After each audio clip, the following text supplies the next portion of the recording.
So I've made it very clear. This is how I start every fucking video, by the way. I just say that I've made something clear and I just expect you guys to believe it. But I feel like I've made it pretty obvious throughout the length of this channel being around and alive that I really like Pokemon as a franchise. I played all the games when they released. I've watched every season of the anime. I went to every movie premiere that's been in my lifetime. I went to a fucking early convention for the Generation 5 games when I was a kid because I just needed to play the demo. And this was before I knew about websites like Cerebi and Core Leaks and all of this other whole genre of things that Pokemon falls into. So to say that without Pokemon I wouldn't be here, it's not much of an understatement. And by be here, I mean be making this video. Hold on. But Pokemon really got me invested into playing games. And I pretty much played those games every single day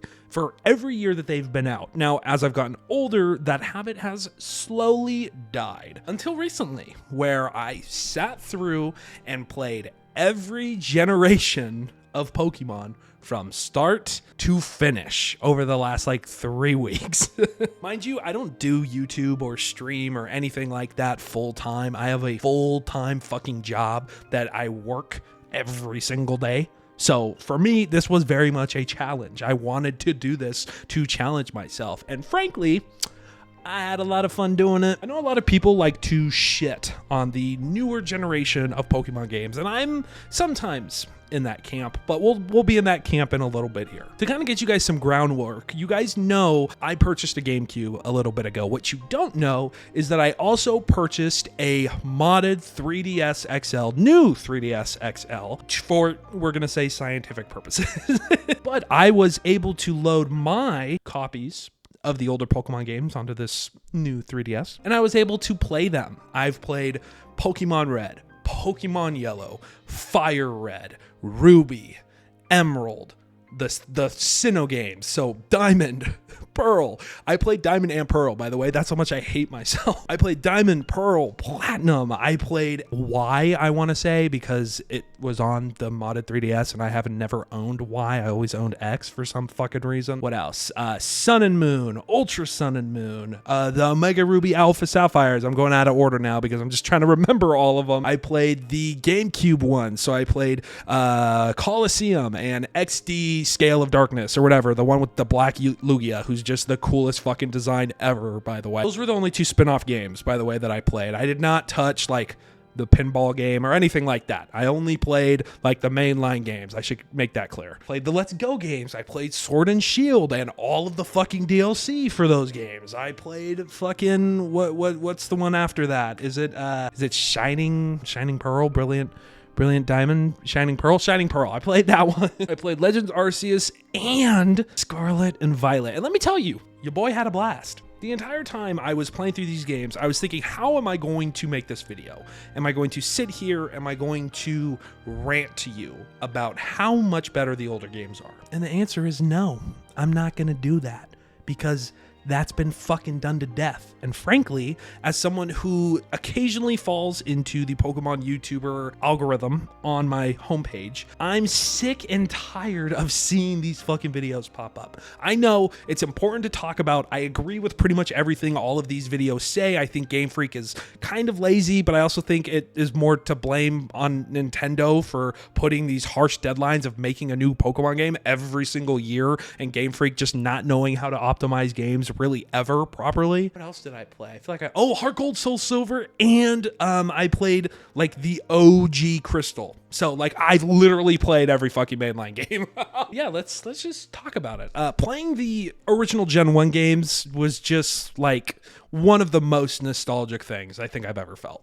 I grew up playing Pokemon Blue and then Pokemon Yellow, and then I jumped to Emerald, and I never experienced Gen 2 until Heart Gold, Soul Silver. So I it's just like there's no other words to say. Gen 1 is a classic. It's going to go down as probably one of the best video games ever made because it's just such a classic game. Is it a fantastic game? No, it was actually pissing me off a lot, and that's because I was used to the newer things in Pokemon games, so that's not really that game's fault in particular. That's just me playing the older ones more recently and being biased. So Gen 2, just my favorite generation. It's across the board. Johto is my favorite region. Heart Gold and Soul Silver are my favorite games in the franchise just because I've played them the most out of all of them. Like, it's just, and I literally just replayed them. Like, it just reinforced that I love that franchise so much, or that I love that region so much, I should say. But yeah, with the original Crystal, this was actually only the second time I've played one of the OG Gen 2 games. The last OG Gen 2 game I played was Gold,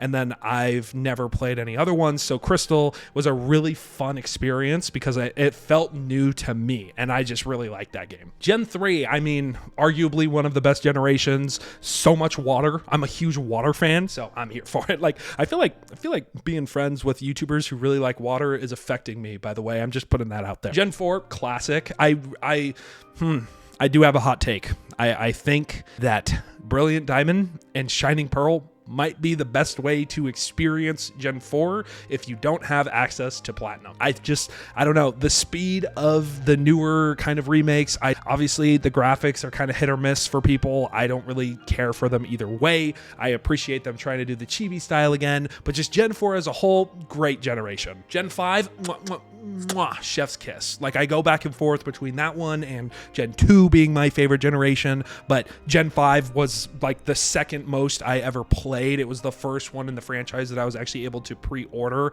and get in the mail and get to stay home late because my mom's a fucking G. Gen 6, the jump to 3D, kind of the start of the downfall like everybody else says, but fuck it, whatever. Gen 7, again, hot take, I really like Ultra Sun and Ultra Moon. Okay, maybe it's because I grew up by the beach and I just love the like Hawaii themes just plastered through these games. I think all of the new Pokemon are awesome. I think the mechanics are great. I think the game quality wise, I think it looks easily one of the best. It looks better than most of the Switch games. And then Gen 8 and 9. Is Scarlet? Hold on. I need to pause this for a second. Okay, I've just briefly gone over all of the generations, but I didn't mention Let's Go, Pikachu and Eevee. I think those are great games. I think if you're going to play Kanto again, just because you're missing the Kanto Gen 1 feel, those are definitely the better way to experience it than all of the other ones. Okay, hot takeover. It's really easy though, so just be prepared for that. And the catching mechanic, can rub people the wrong way. Gen 9. I'm sorry. I'm going to say it. I fucking liked it. Now, I don't know if the internet or if Game Freak or Nintendo, I don't know where Legends Arceus really falls, to be honest. I am calling it one of the most pivotal points in the Pokemon franchise, because without Legends Arceus, I think that we would be in a much more drastic and much different spot than we are in now. But Legends Arceus is just, I could replay that game every fucking year. I don't know why.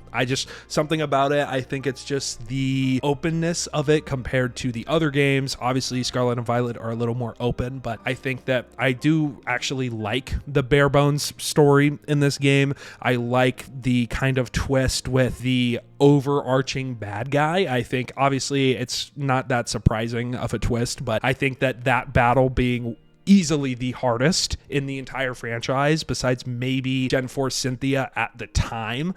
I don't know. I really like that idea, to be honest. I really like the whole concept of it. And Scarlet and Violet, what to say about those games? They're still a little broken, still a little buggy. They're never going to get fixed.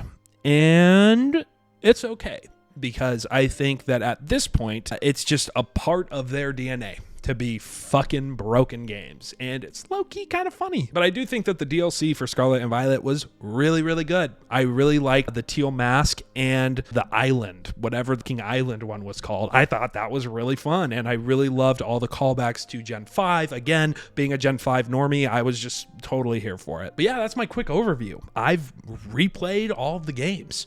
Why am I talking about them for a video? I don't know, because I really haven't been doing anything else. In all seriousness, this franchise means a lot to me. I know it's weird and it's maybe a little cringe in like the mainstream. And I know that a lot of people nowadays are like, oh, all about the Pokemon card collection. I'm in that camp, but I think being able to still go back and play these games is something that I hold very dear to me.